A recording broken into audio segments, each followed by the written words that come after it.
राजस्थान सरकार ने एक आदेश के जरिए कह दिया कि कोविड-19 के नाम पर किसी भी औषधि की बिक्री होने पर कार्रवाई होगी। महाराष्ट्र के गृह मंत्री ने बताया कि सरकार में नकली दवाओं की अनुमति कतई नहीं होगी। इस विरोध को किस तरीके से देखें? देखिए, इसमें दो बातें बड़ी महत्वपूर्ण हैं। एक, इस बात के विरोध में कोई सेंसिबल आदमी नहीं हो सकता जो बात आयुष मंत्रालय के मंत्री ने कही कि भाई कागज पत्र भेज दीजिए, हम जांच कर लेंगे, उसके बाद अपना निर्णय आपको अवगत करा देंगे, तब तक दवा का विज्ञापन मत करिए। ठीक, उस पर पतंजलि ने कोई प्रतिवाद नहीं किया। पतंजलि ने यह तो कहा नहीं कि हम फिर भी दवा का विज्ञापन करेंगे और बेचेंगे, आप मानो ना मानो। ऐसा बोलते तो मुझे लगता कानून का उल्लंघन हो रहा है, शासन की मर्यादा का उल्लंघन कर रही है पतंजलि। पतंजलि ने एक आयुर्वेदिक औषधि बनाई, उनका दावा है स्वामी रामदेव का कि यह कोरोना के लिए एक मुफीद इलाज है। केंद्र ने कहा जांच पड़ताल की रिपोर्ट भेज दीजिए, हम भी मुतमईन हो जाए, हमको भी भरोसा हो जाए, तो हम फिर आपको निर्णय बताएं कि यह दवा इस रूप में बिक सकती है या नहीं बिक सकती। यहां तक बात ठीक, यहां तक मसला होता तो मैं बहस इस पर नहीं लेके आता। बहुत सामान्य प्रक्रिया है, होनी चाहिए। लेकिन जब मैं देखता हूं देश का सबसे बड़ा विपक्षी दल मैदान में आ जाता है पतंजलि के खिलाफ, बाबा रामदेव के खिलाफ, क्या यह कांग्रेस भाजपा का मसला था? क्या यह सपा बसपा का मसला है? नहीं ना। वैज्ञानिक इस पर चर्चा करते, पक्ष विपक्ष में लड़ते, बात समझ आती। चिकित्सा विज्ञान से जुड़े लोग इस पर संघर्ष करते, मत भिन्नता जाहिर करते, मुझे बात समझ आती। राजनीतिक लोग इसके अखाड़े में क्यों कूद पड़े? आयुष ने अभी स्वामी रामदेव की दवा को रिजेक्ट नहीं किया है, और राजस्थान कह रहा हम भी मुकदमा करेंगे, महाराष्ट्र कह रहा हम भी मुकदमा करेंगे, और मनीष तिवारी कांग्रेस के अधिकृत प्रवक्ता के तौर पर मोर्चा खोल रहे दिल्ली में। दूसरा, मैंने देखा जब से यह कोरोना आया, विश्व भर में, भारत नहीं कि विश्व भर में कोई पुरानी बीमारी ऐसी नहीं बची जिसकी गोली का टेस्ट की टेस्टिंग कोरोना में नहीं कर ली गई हो। कोई बीमारी नहीं बची। कैंसर, एड्स, टीबी, पेचिस, हैजा, कलरा, जाने कितनी, डेंगू, इबोला, चिबोला, सब की बीमारियों की एलोपैथी दवा कोरोना वालों को खिला दी। उसमें कुछ मर भी गए, कुछ बच भी गए, कुछ ठीक हो गए, अपनी किस्मत। क्यों खिला दी भाई? उसके लिए क्या हुआ था?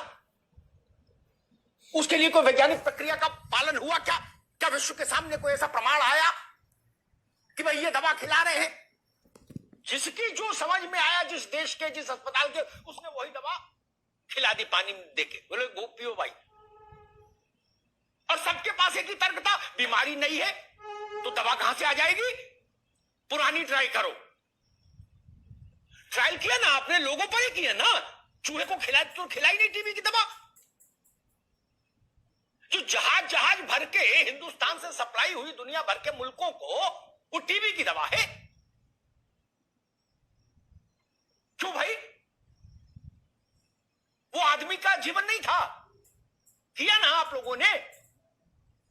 लेकिन आयुर्वेद, उसमें नुकसान की भी संभावना है। ऐसे परिणाम आए कि टीबी की दवा खिला दी, डेंगू की दवा खिला दी, उससे नुकसान हो गया। वहां नुकसान की संभावना थी तो भी अलाउ हुआ।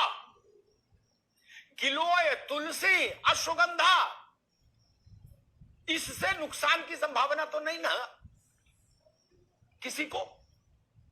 ऐसा तो कोई प्रमाण है नहीं कि गिलोय खा के आदमी मर गया, ये तुलसी का पत्ता चबा के मर गया, या मुलेठी खा के मर गया। और अगर ऐसा होता तो हिंदुस्तान की तो पूरी आबादी जाने सैकड़ों हजारों वर्ष पहले निपट ली होती। हम लोग तो यही खा के जीवन जी रहे। उस पर इतना बड़ा तमाशा खड़ा हो गया, पूरे मुल्क में लाठी चल गई, तलवारें चल गई। बोले बाबा ने बना कैसे ली दवा? एक तर्क आया, एक राज्य सरकार को मैंने सुना, उस राज्य सरकार ने कहा दावा गलत है, विज्ञापन गलत है और गलत विज्ञापन हमको मंजूर नहीं, इसलिए मुकदमा करेंगे। अच्छा जी, बड़ी अच्छी बात करना चाहिए। मैं नाम नहीं लूंगा, एक बहुत बड़ी कंपनी 85 साल से क्रीम बना रही है, कहती है गोरे होने की क्रीम है। अमेरिका, जापान, ताइवान, चीन, हॉलैंड, पोलैंड सब मिलके आज तक ये नहीं तय कर पाए कि गोरेपन की कोई क्रीम भी होती है क्या। बिक रही है ना, बिक रही है ना। गंजे के बाल लाने की 1000 दवाएं तो भारत में है, अमेरिका में कितनी होंगी मुझे पता नहीं।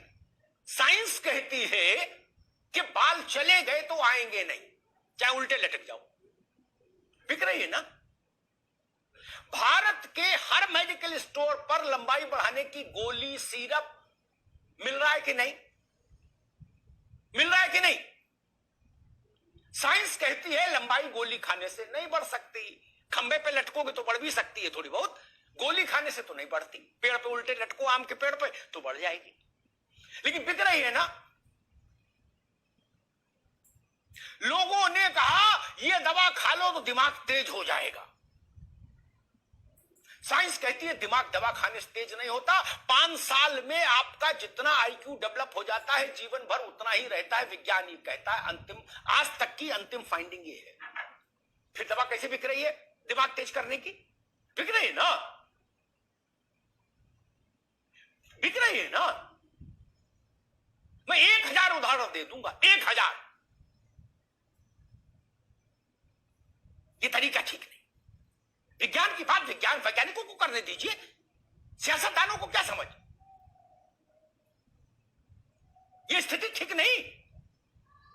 और मान लीजिए हम कहते हैं कि बाबा रामदेव की यह दवा आयुष मंत्रालय की मोहर पा गई, तो क्या ये गर्व की बात नहीं है देश के लिए? विदेश से आए दवा, अंग्रेजी में पत्ता छपा हो, वही दवा प्रामाणिक है। जब एंटीसेप्टिक नहीं था तो फिटकरी लगाते थे कि नहीं लगाते थे? पुरानी पीढ़ी के लोगों को पता होगा, दाढ़ी बनाते थे, कट जाता था, क्या लगाते थे? फिटकरी लगाते थे ना। पानी में क्या डालते थे? फिटकरी डालते थे ना। आज कोई फिटकरी बता देगा तो उसके खिलाफ मुकदमा कर दोगे।